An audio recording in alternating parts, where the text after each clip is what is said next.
लेकिन ये सही है कि बीजेपी के साथ हाथ मिलाने के बाद फिर से आपने बातचीत की थी उनसे? कोई सवाल ही नहीं पैदा होता। जो आरोप लगा रहे हैं, जिन्होंने आरोप लगाए हैं, वो बड़े भारी सृजन चोर हैं। हम उनका नाम रखें अफवाह मियां, सुशील मोदी जी। देखिए, आपका हमारा, हमारे पिता का रिश्ता हमेशा से अच्छा रहा है। पहले राजनीति में भले ही ओपोनेंट होते थे, लेकिन मिलना जुलना उठना बैठना हुआ करता था। Arun Jaitley ji, when I used to play cricket, Virat Kohli, हम लोगों ने क्रिकेट साथ में शुरू की, लेकिन उस समय अरुण जेटली जी हुआ करते थे। वो सारी चीज़ों को जानते हैं। तो हम लोगों का संबंध देखिए, चाहे अटल जी हों या कोई और भी नेता हो अपोजिशन के, वो अच्छा रहा। लेकिन जब से ये गुजरात के दो लोग आए हैं, तब पूरी माहौल को इन लोगों ने बिगाड़ दिया है। आपको एक वाक्य बताते हैं। अमित शाह जी आए हुए थे बिहार में, बेगूसराय वगैरह हर जगह प्रचार में गए थे। जो यहाँ पटना का वीआईपी लाउंज है, हम वहाँ बैठे हुए थे, जावेद अख्तर जी मेरे साथ बैठे हुए थे। अमित शाह जी आते, तुरंत घूम के चले जाते। दुआ सलाम नहीं, कोई दुआ सलाम नहीं, कोई कुछ चीजें नहीं। ये पहले नहीं हुआ करता था। हम लोग देखिए, किसी व्यक्ति का विरोध नहीं कर रहे। कोई मोदी जी का हमारा पर्सनल एनिमी तो है नहीं, लेकिन उस विचार का जरूर हम विरोध कर रहे हैं जो नागपुरिया कानून को इंप्लीमेंट कराना चाहते हैं हमारे संविधान की वजह से। तो इस तरह का व्यवहार अगर राजनीति में, देखिए, ऑपोजिशन हो या पक्ष हो, हम तो विश्वास करते हैं कि पॉजिटिव पॉलिटिक्स होनी चाहिए, प्रोग्रेसिव पॉलिटिक्स होनी चाहिए। तो जब तालमेल नहीं होगा, और सबकी ड्यूटीज है, ऑपोजिशन का अपना काम है कि उनको मुद्दे वो उठाएं जो गवर्नमेंट पूरा नहीं कर पाती है या नजरअंदाज करती है। अगर उन सवालों को हम उठाते हैं तो हमको दुश्मन बना करके हम पे केस मुकदमा, जेल नहीं ठूसना चाहिए। ये पॉलिटिकल वेंडेटा के हिसाब से जो केस मुकदमे हो रहे हैं, आप बताइए ना, कोई भी बैठा हुआ सत्ता में, मुकुल रॉय टीएमसी में थे तो कार्रवाई होती है, बीजेपी में चले जाते तो ठीक हो जाता है। तो हमको तो ज्यादा कुछ कहना लेकिन नहीं। आप ये बात बड़ी अच्छी आपने कही है कि राजनीति में चाहे कितना भी विरोध हो, रिश्ते बने रहने चाहिए, कम से कम आंख मिलनी चाहिए, हाथ मिलने चाहिए। नहीं, मिलते जुलते रहना चाहिए। पक्ष विपक्ष दोनों की भूमिका है। जी, मैं पूछना चाहूँगा कि क्या आप फिर से नीतीश कुमार से गठबंधन करेंगे क्या? नीतीश कुमार जी की जो पार्टी है और नीतीश कुमार जी, इस चुनाव के बाद जैसे पहले डायनासोर्स था, अब गायब हो गया है, वैसे ही वो गायब हो जाएंगे, विलुप्त हो जाएंगे। लेकिन तेजस्वी, गलती आपकी है ना, ज्यादा सीटें पाने के बाद भी आपने तो उन्हें मुख्यमंत्री बनाया था। ये कमिटमेंट था। हम लोग अपने कमिटमेंट से भागते नहीं हैं। कम सीट आए, ज्यादा सीट आए, हम लोगों ने पहले ही घोषणा कर दिया था कि नीतीश कुमार जी महागठबंधन के फेस होंगे and he will be the chief minister. But उन्होंने जो किया किया, चलो अच्छा है, कम से कम हमको बहुत सिखा दिया,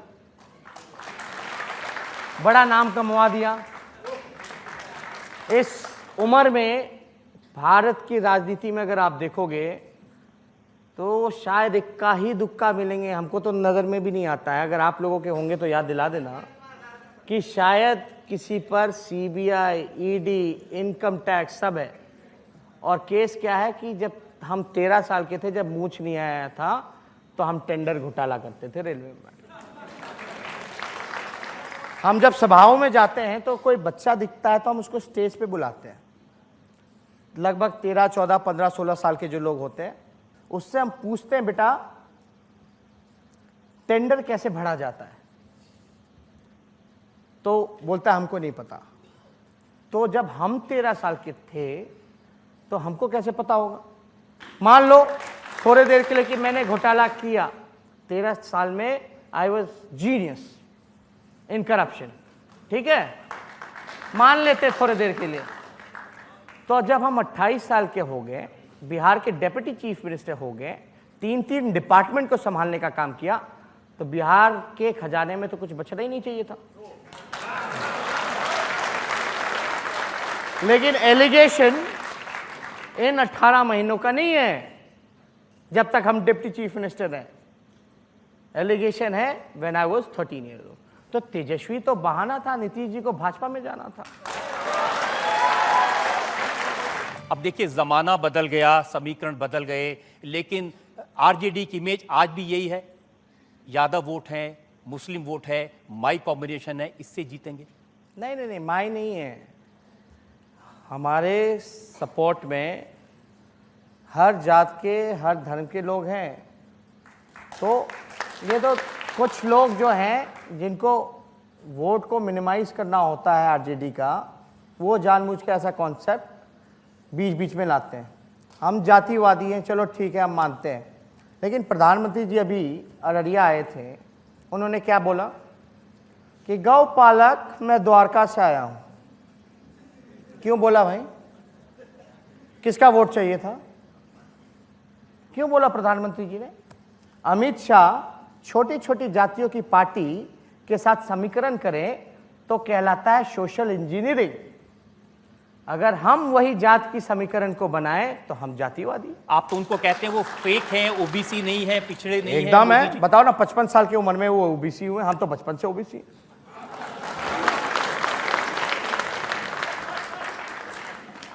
तो आपको लगता है कि उनको कोई पिछड़ों का समर्थन, पिछड़ों का वोट नहीं मिलेगा?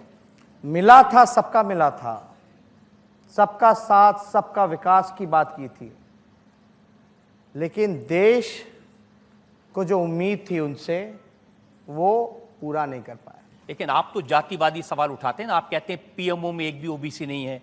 एक जगह आपने कहा कि बीजेपी आरक्षण विरोधी है। देखिए, हमारी विचारधारा जो है सामाजिक है, हम किसी के अगेंस्ट नहीं है। लेकिन जो समाज जो अंतिम पैदान पे खड़ा है, जिसका रिप्रेजेंटेशन सोसाइटी में नहीं है, जो पहले की जो व्यवस्था थी कि अभी भी आप न्यूज़ सुनते होंगे ना कि दलित अगर अपनी बारात को लेकर के जाता तो घोड़ी पे नहीं बैठने दिया जाता। अगर हम उसके साथ कंधे से कंधे मिला के उसकी लड़ाई को, उसको सम्मान को अगर बढ़ाए कि भाई दलित जो है घोड़ी पे बैठेगा, अगर कोई रोकेगा तो हम खड़े रहेंगे, तो क्या हम गलत कर रहे हैं?